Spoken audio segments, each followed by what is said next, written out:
Halo guys, pada pertemuan kali ini kita akan membahas sebuah perangkat penyusun komputer yang bernama motherboard. Materi yang akan kita bahas antara lain pengertian, fungsi, font size bus, komponen, jenis-jenis, dan brand motherboard. Mungkin di antara kita ada yang bertanya, motherboard itu apa? Motherboard itu ialah papan sirkuit berupa PCB yang cara kerjanya mengatur beberapa hal teknis dari beberapa komponen yang saling terhubung. Di antaranya adalah chipset, BIOS, VGA, prosesor, dan RAM. Apakah ada yang tahu fungsi dari motherboard? Motherboard mempunyai fungsi untuk menghubungkan seluruh komponen penyusun sebuah komputer. Artinya, motherboard di sini mengembangkan tugas untuk menghubungkan bahasa kode antar perangkat keras agar dapat disinergikan menjadi sebuah aktivitas kerja perangkat komputer. Contoh komponen yang dihubungkan oleh motherboard adalah chipset, BIOS, prosesor RAM, VGA, sound card, LAN card, dan I/O port. Apa saja komponen-komponen yang ada di motherboard? Yang pertama, soket prosesor.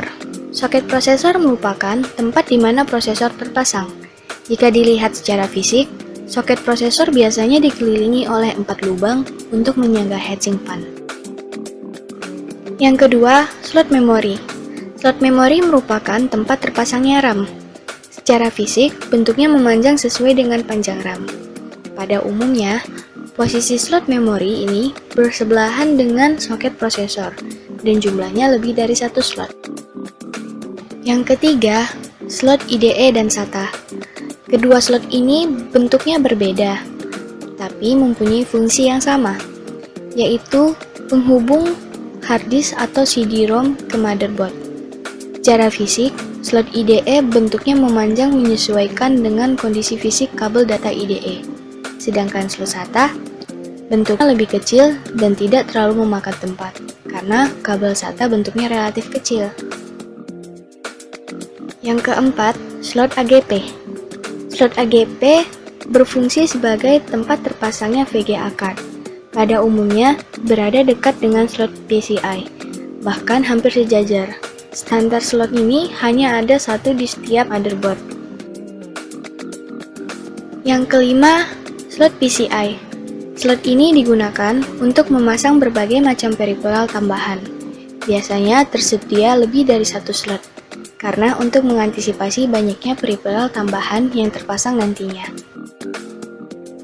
Yang keenam, BIOS, atau singkatan dari Basic Input Output System, yaitu sebuah chip yang berfungsi sebagai pengontrol perangkat keras yang terpasang pada komputer. BIOS bertanggung jawab untuk melakukan booting dan mengecek hardware yang terpasang pada komputer. Yang ketujuh, CMOS baterai, yaitu sebuah baterai kecil yang digunakan untuk memberi daya pada BIOS dan juga untuk menyimpan semua settingan yang ada pada BIOS. Bentuknya seperti jam tangan, hanya saja ukurannya lebih besar.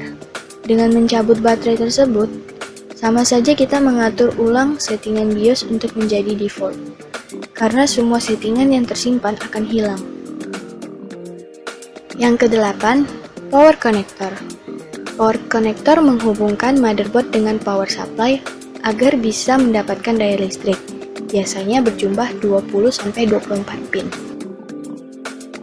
Yang kesembilan, pin kabel front panel. Bentuknya seperti jarum-jarum, digunakan untuk memasang tombol power, restart, LED power, dan LED harddisk. Untuk memasang kabel yang berukuran sangat kecil ini, biasanya dibantu oleh bacaan atau kode yang ada di sekitar pin front panel di setiap motherboard. Selanjutnya, kita akan masuk dalam pembahasan tentang FSB. FSB atau Front Side Bus mempunyai fungsi sebagai jalur penghubung pada motherboard. Jalur ini sebagai tempat lintasan data atau informasi yang diwujudkan dalam bentuk sinyal-sinyal elektronik.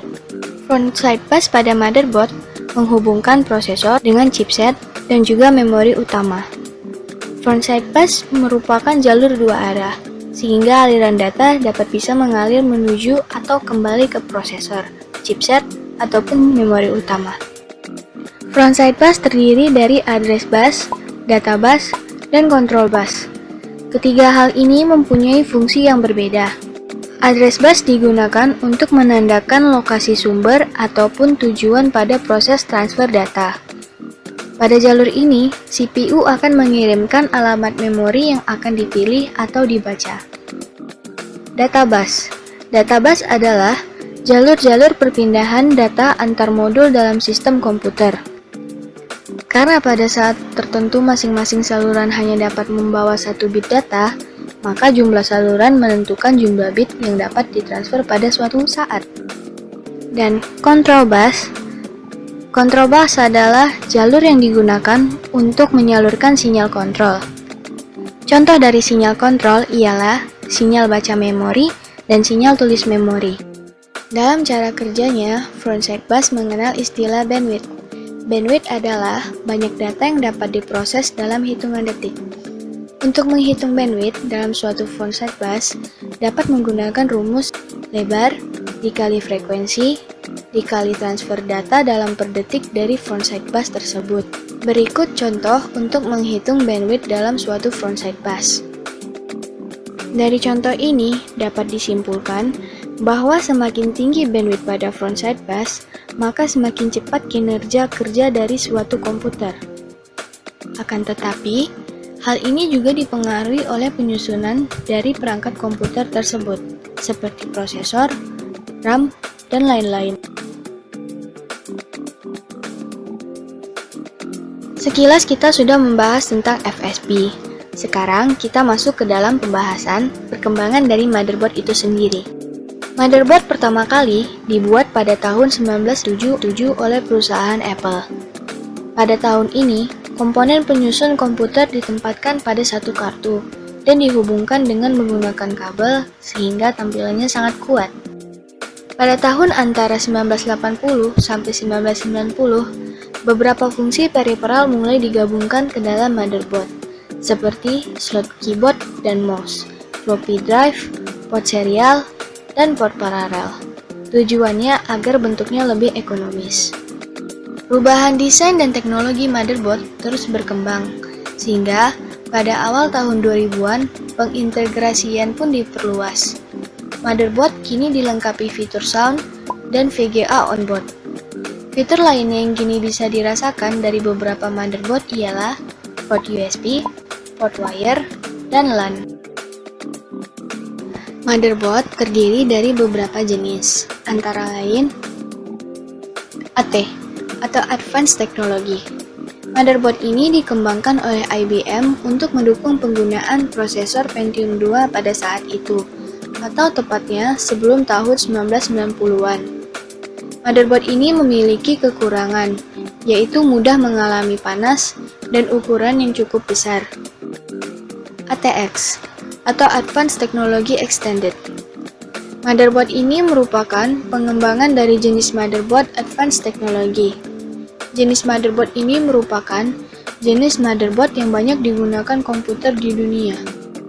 BTX atau Balanced Technology Extended.